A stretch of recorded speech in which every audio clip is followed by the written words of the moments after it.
warahmatullahi wabarakatuh. Salam sehat, salam bebas narkoba. Halo sahabat, kita ketemu lagi dalam Sorotan Rizwanda di channel Sorotan Rizwanda bersama saya Ijul Syafei.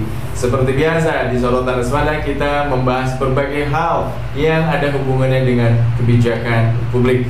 Nah, kali ini kita akan membahas tentang brain drain. Apa itu brain drain?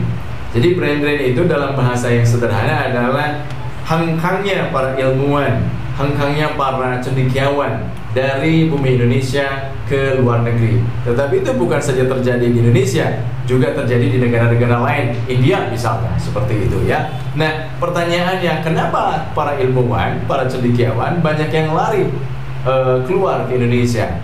Sebagian mengatakan bahwa mereka merasa lebih dihargai oleh luar negeri, oleh negara-negara lain, oleh pemerintah negara lain dibandingkan dengan Indonesia. Nah, pertanyaan kedua, kenapa pemerintah tidak menyadari itu? Nah, Kang Riz, kita akan ngobrol-ngobrol dengan Kang Riz, akselerator kebijakan. Apa yang terjadi ini? Fenomena apa ini? Sehingga human capital banyak hengkang gitu loh. You are flight human capital gitu. Maka Kang Riz, ya harus ada regulasi tertentu yang memang serius merawat insan unggul Indonesia ya.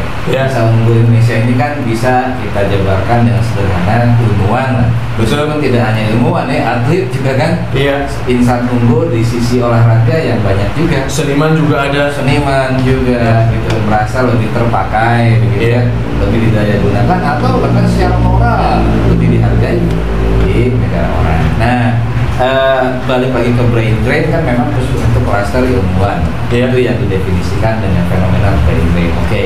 Nah, saya pikir ya kebutuhan seorang ilmuwan kan justru ada wahana riset yang mereka bisa tekuni. Misalnya ya, saat saya main-main ke negeri jiran gitu ya, dulu pernah diundang ke sana, itu memang ilmuwan itu enak kan, difasilitasi mau pergi kemana aja setiap tahun nggak pakai ribet gitu ya, itu bisa privilege pokoknya ya? Privilege gitu, mereka asal jelas proposalnya dan nggak perlu pakai urusan ribet mengajukannya, itu berangkat.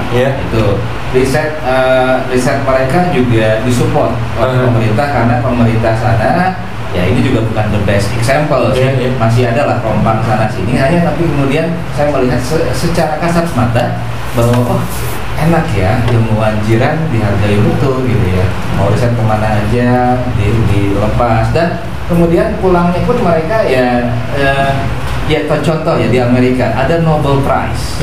Nobel Prize itu senilai, kalau kita bicara pundi ya, itu senilai $1 juta paling sedikit untuk karya yang monumental, punya intellectual rights yang memang berdampak luas. Itu saking pemerintah menghargai seorang ilmuwan. Berarti Lalu kemudian kan, nah apa yang terjadi di sini? Saya melihat saya sedih ya.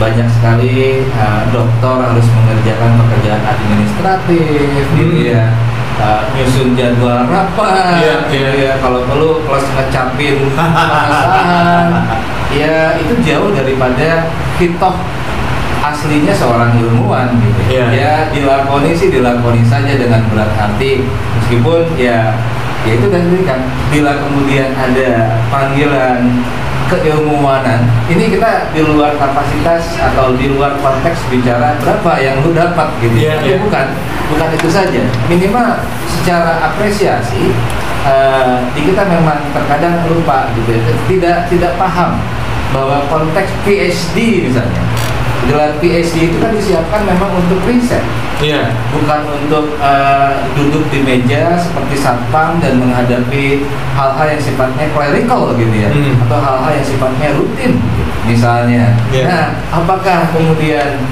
pemahaman soal itu ada di kacamata pemerintah? Jangan dulu pemerintah deh gitu ya, di kacamata kampus. Nah, itu pertanyaan besar. Saya jadi ingat apa yang disampaikan oleh Jim Collins ini, people first, strategy second.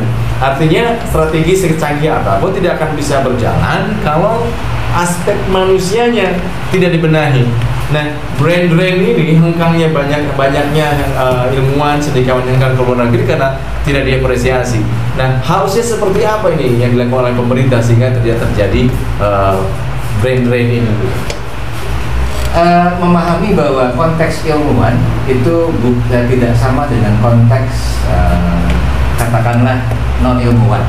Nah, ring tinju seorang ilmuwan itu kan otomatis ya, kalau tidak di perusahaan yang memang membutuhkan mereka, otomatis kan di kampus misalnya. Yeah. Itu ranah yang saya enak bicara, kan saya di kampus. Yeah. Ring tinju ini sering kali tidak dipahami, wasitnya kurang peka gitu ya, bahwa misalnya ada perbedaan. Waktu saya kuliah dulu saya ingat tuh, seorang ilmuwan ya dia nggak ngurusin surat-surat, memang betul-betul diminta untuk riset, riset apa yang bisa dihasilkan. Jadi pada saat di depan kelas itu bicara risetnya. Nah ini kan tentunya bukan ngomong kosong, harus ada dong risetnya, dan riset juga tidak gratis gitu. Kayak lempar kertas ke depan. Nah artinya kan support soal ini ya harus pemerintah saat ini sih banyak memang sudah menggelontorkan urusan peluang-peluang untuk riset dan hanya ya mungkin karena kemudian si ilmuwannya sendiri satu mungkin disibukkan oleh pekerjaan, apakah kop surat itu harus ada capnya harus basah dan lain sebagainya. Ini kultur juga kan. Jadi artinya ini PR bersama, bukan hanya soal dana yang diperlukan oleh pemerintah. Kultur ilmiah di kita itu masih ke arah menurut saya masih ke arah rutinitas, ya. Lalu mengejar sertifikat. Jadi bukan, tapi ya kemudian kalau kita lihat di Amerika ada namanya Nobel Prize. Nobel Prize itu kan apresiasi bahwa riset bertahun-tahun, ternyata bukan soal $1 juta ini, tapi bahwa soal itu diangkat oleh pemerintahnya, dapat Nobel, dan itu penghargaan yang bergengsi. Ya luar biasa. Bagi seorang ilmuwan, baik ilmuwan sosial maupun ilmuwan yang non sosial. Baik sahabat, saya yakin perbincangan yang singkat ini belum bisa menjawab secara keseluruhan. Tetapi paling tidak dari hasil diskusi atau obrolan singkat ini bisa menambah literasi kita secara bersama, tentu saja yang berhubungan dengan brain drain. Kita akan ketemu lagi, tetapi jangan lupa saya mengajak Anda untuk mensubscribe channel ini dan juga menekan lonceng untuk terus mendapatkan ya notifikasi tema-tema atau konten-konten yang baru di channel Riswanda. Kita akan ketemu lagi dengan tema yang berbeda. Saya Jules Sabe bersama Kang Riswanda PhD. Wassalamualaikum warahmatullahi wabarakatuh. Waalaikumsalam.